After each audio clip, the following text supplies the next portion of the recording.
دی smart school قیم آباد campus. السلام علیکم پیارے بچوں، کیسے ہیں آپ سب؟ امید ہے آپ سب خیریت سے ہوں گے۔ پیارے بچوں، کل ہم نے سبق دانت اچھے صحت اچھی کا سوال نمبر 7 اور 8 کتاب میں لکھے تھے۔ آج ہم اس کا سوال نمبر 9، 10 اور 11 کتاب میں لکھیں گے۔ تو پیارے بچوں، اپنی اردو کی کتاب کھولیے۔ یہ ہے ہماری اردو کی کتاب، اسمارٹ اردو کی تیسری کتاب۔ یہ ہے ہمارا سوال نمبر 9۔ خالی جگہ کو متضاد الفاظ سے پر کیجیے۔ نمبر 1، جنگ سے بہتر ڈیش ہے۔ تو پیارے بچوں، جنگ کی ضد کیا ہوگی؟ امن۔ نمبر 2، نیکی کرو ڈیش نہ کرو، بدی۔ نمبر 3، پھول کھلتے ہیں تو 7 ڈیش بھی ہوتے ہیں، کانٹے۔ نمبر 4، دنیا میں ہار ڈیش تو ہوتی ہی رہتی ہے، جیت۔ نمبر 5، اگر کسی کو خوشی نہیں دے سکتے تو ڈیش بھی نہ دو، غم۔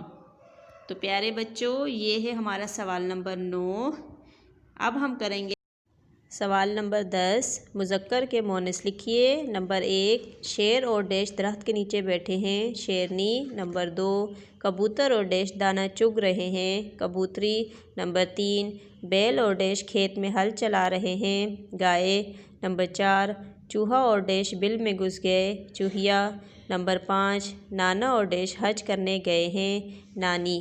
تو پیارے بچوں، اب ہم اپنا سوال نمبر 11 کریں گے۔